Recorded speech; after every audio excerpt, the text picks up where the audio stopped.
တရဘူးနှစ်ဆုရှင်ဖြစ်ပြီးမြနိုင်ငံကိုတိတ်ခမချပါနဲ့လို့အပြောခံနေရတဲ့အလားမဲလွင်နေပရိသတ်များအားလုံးပဲမင်္ဂလာပါရှင်အလားမောင်လည်းဖြစ်ခြင်းအလားမယ်လည်းဖြစ်ခြင်းနဲ့လွင်နေဟာ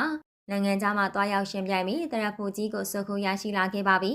မနေ့ကကျင်းပခဲ့တဲ့မစ္စတာပြိုင်ပွဲမှာလည်းစုရရှိခဲ့ပိုတဲ့အပြင်2026ခုနှစ်မှာတော့ Miss Queen Light Global International 2026ဆိုတဲ့အလားမဲတရဘူးကိုပါ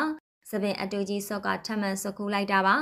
နိုင်ငံကိုစားပြုအစင်မြန်မာတွေအလားမဲဆိုပြီးကိုအမွန်တင်မိမဲ့တကယ်လက်တွေ့မှာတော့ဘယ်သူမှဂုံမပြုတ်ချီကျူးပေးခြင်းမရှိတဲ့အပြင်ဝါရင်အမှုပညာရှင်ကြီးတွေကပါနောက်လုံးဝမပြိုင်ပါနဲ့တော့ဆိုပြီးပြောတဲ့အထိတားမြစ်ခံနေရတာလည်းဖြစ်ပါတယ်။လွင်နှင်းကဘယ်သူမှမပြိုင်တဲ့ပြိုင်ပွဲကိုသွားပြိုင်ပြီးနှစ်ဆင်စုတွေကိုစုခုနေတဲ့သူဖြစ်ပါတယ်။နိုင်ငံတကာကအလားမဲတွေအလားမောင်နေနဲ့သူရှင်ကိုရှင်ရှင်းပြိုင်တာမဟုတ်ပဲတယောက်တည်းပြိုင်ပြီးတယောက်တည်းစုတွေရရှိလာခဲ့တာပါ။လွင်နှင်းသွားရောက်ရှင်ပြိုင်ခဲ့တဲ့ပွဲဟာပွဲကြီးဒေါ်လာပေးသွင်းရုံနဲ့သွားရောက်ပြိုင်ပွဲဝင်လို့ရတဲ့ပွဲဖြစ်ပါတယ်။ဘသူပြိုင်ကိုကြိုက်တဲ့ခေါင်းစဉ်နဲ့ဆူရတဲ့ပွဲဖြစ်တာကြောင့်လွင်နှင်းကအလားမဲတယောက်လိုအချိုးစားမရှိပေမဲ့လည်းဆူရရှိသွားခဲ့ပါတယ်။အမေးဖြေတွေလည်းတေချာဖြည့်စရာမလိုပဲသွားပြိုင်လိုက်ရုံနဲ့တင်စုတွေကတန်းစီပြီးရလာပါတယ်။လွင်နှင်းရဲ့အခုလိုဘသူမှမသိတဲ့ပွဲအတူကြီးကိုသွားပြိုင်ပြီးနောက်မှာပန်းအမှုပညာရှင်မမီကျော်ကိုရိုင်းကပါစိတ်ပြက်ပြီးထွက်ပြောလာခဲ့ပါတယ်။မမီကျော်ကလွင်နှင်းကိုကျေးဇူးတင်ပါတယ်မပြိုင်ပါနဲ့လို့တောင်းပန်ပါတယ်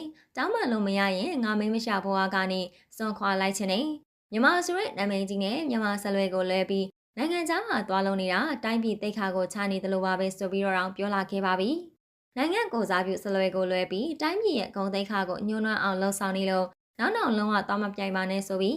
LGBT အတိုင်းဝိုင်းကိုစားပြောနေရပါတယ်လွင်နှင်းကငွေကြေးတက်နိုင်တာကြောင့်အလားမဲအဖြစ်နိုင်ငံခြားအထိသွားရောက်ပြီးစုရရရှိအောင်စ조사ခဲ့တာဖြစ်ပြီးမဲ့လည်းသူအစားရှမ်းနေကြပါတယ်။လွင်နှင်းကတော့လွယ်လွယ်နဲ့လက်မလျှော့ပဲဒီပွဲတွေကသူ့အတွက်အတွေ့အကြုံယူတဲ့ပွဲတွေဖြစ်တာကြောင့်ကမ္ဘာအဆင့်မီပွဲတွေကိုသွားပြိုင်ဖို့စိတ်ကူးထားပါတယ်။မြန်မာဇလဲကိုလွယ်ပြီးသွားပြိုင်နေတဲ့လွင်နှင်းအပေါ်ဘယ်လိုမြင်မိလဲဆိုတာကောင်းမမှာပြောပြပေးခဲ့ကြပါအောင်ရှင်။